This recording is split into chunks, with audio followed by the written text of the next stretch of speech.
வெற்றி பெற வேண்டும்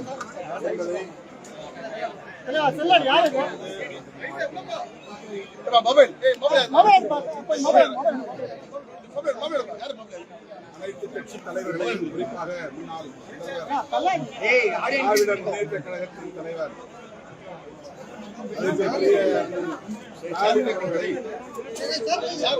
துணை முதல்வர் உதயநிதி ஸ்டாலின்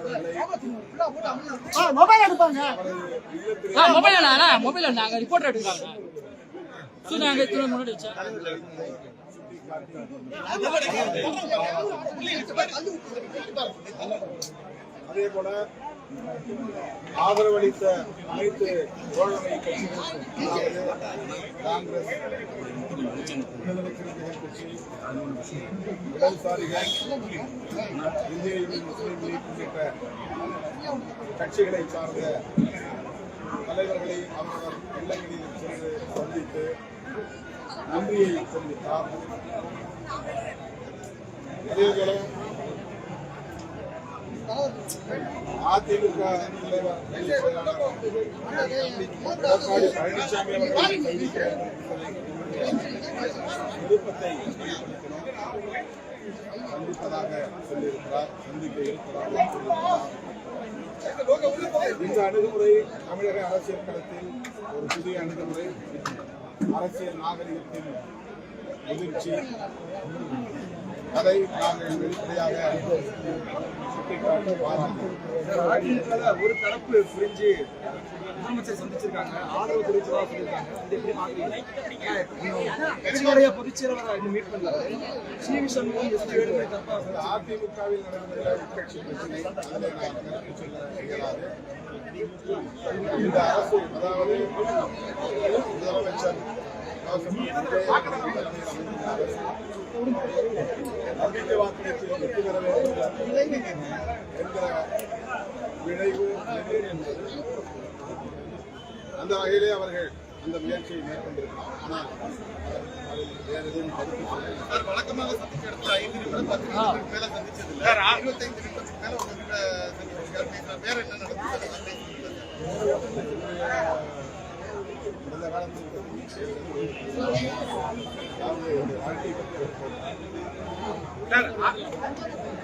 ஒரு கல்வி கட்டிடம் இதுதான் நான் 15 ஆண்டுகளுக்கு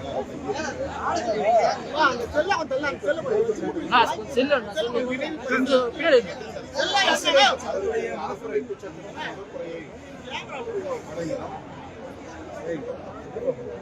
இந்த வகுப்புறையில் சொல்லப்பட்டிருக்கிற கோட்பாட்டை பின்பற்றும் வகையில்தான் பாஜக அங்கம் வகித்த தேசிய ஜனநாயக முன்னணியின் ஆதரவை கோராமல் தன்னுடைய ஆட்சியை அமைப்பதற்கு ஆதரவு கோருகிற போது அணியில் இடம்பெற்றுள்ள கட்சிகளை கடிதம் எழுதினார்.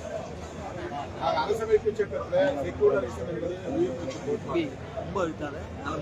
அந்த வகையிலே அவருக்கு நாங்கள் இந்திய அரசமைப்பு சட்டத்தின் முகப்புறையை, அதாவது பிரியாம்பிள் ஆஃப் தி கான்ஸ்டிடியூஷன், அதை அவருக்கு ஒரு பரிசாக வேண்டும். தமிழ்நாடு அரசு இப்போ புதிதாக கிட்டத்தட்ட 30க்கு மேல அதிமுக எம்எல்ஏக்கு ஆதரவு கொடுக்குறாங்க. இப்போ ஆதரவு பெருகி இருக்கு. நீங்க எப்படி பாருங்க? அவர்களால் சட்டப்பேரவையில் கட்சி மாறி வாக்களிக்க இன்னும் அதிகாரப்பூர்வமான அதிமுக என்பது பழனிசாமி அவர்கள் தலைமையிலான அதிமுக போட்டி அதிமுகவாக அவர்கள் விலகி அல்லது தனி குழுவாக வீட்டு போறாங்கயா அவர்களுக்கு வீட்டு கொடுப்பது யார், கொறடா ஆணை பிறப்பிப்பது யார் என்ற கேள்வி வருகிறது. திரு எடப்பாடி பழனிசாமி அவர்களின் தலைமையிலான அந்த குழுவினால் அதிமுகவுக்கான கொறடா இருக்கிறார். அவர் 47 பேருக்கும் நாளைக்கு எப்படி வாக்களிக்க வேண்டும் என்ற ஆணையை பிறப்பித்தார். அதற்கு எதிராக இவர்கள் செயல்பட்டால் இவர்களுடைய வாக்குகள் செல்லுமா, இவர்களின் பதவி நீடிக்குமா என்கிற கேள்விகள் எல்லாம் எழுகின்றன. பேரவைத் தலைவர் தான் அதை முடிவு செய்வார். எனக்கு தெரிந்த வரையில் அவர்கள் பெரும்பான்மையாக இந்த கட்சியிலிருந்து ஒரு குழுவாக தனித்து இயங்கினாலும் கூட அவர்களுக்கான அங்கீகாரம் பேரவைத் தலைவரால் அளிக்கப்படும். எனவே அவருடைய வாக்குகள் செல்லுமா செல்லாதா முதலமைச்சரோட அலுவலகத்துல ஒரு ஜோதிடர் பணியமைப்பு இருக்காங்க, சிறப்பு அதிகாரியா, அதை எப்படி பாக்குறீங்க? நியமிச்சிருக்காங்க. அதுக்கு கடுமையான கம்யூனிஸ்ட் கட்சிகள் கட்சியிலேயே ஒரு பொறுப்பில் இருக்கிறார் செய்தி தொடர்பாளர். ஆகவே ஒரு செய்தி தொடர்பாளருக்கு அந்த வாய்ப்பை தந்திருக்கிறார் கருதுகிறோம். அவர் கூடுதலாக ஜோசியம் பார்க்கக்கூடியவராக இருக்கிறார். ஆனால் கட்சியில் அவர் செய்தி தொடர்பாளர் என்கிற இடத்தில் இந்த பொறுப்பாக இதை எப்படி பாக்குறீங்க சார்? ஒரு ஜோதிடர் மதசார்பற்ற கூட்டணியில ஒரு ஜோதிடருக்கு பொறுப்பு அப்படின்றத ஜோதிடத்தை நம்புவது என்பது வேறு, மதவாத அரசியலில் ஈடுபாடு கொள்வது. ஜோதிடத்தை நம்புகிறவர்கள் எல்லாம் மதவெறி அரசியலை, வெறுப்பு அரசியலை பேசுகிறார்கள். அவர் ஜோதிடர், ஆனால் அவர் இந்த கட்சியின் செய்தி தொடர்பாளர் என்ற தகவலும் உள்ளது. ஆகவே அந்த அடிப்படையில் அந்த பொறுப்பு வழங்கப்பட்டிருக்காங்க. Okay sir.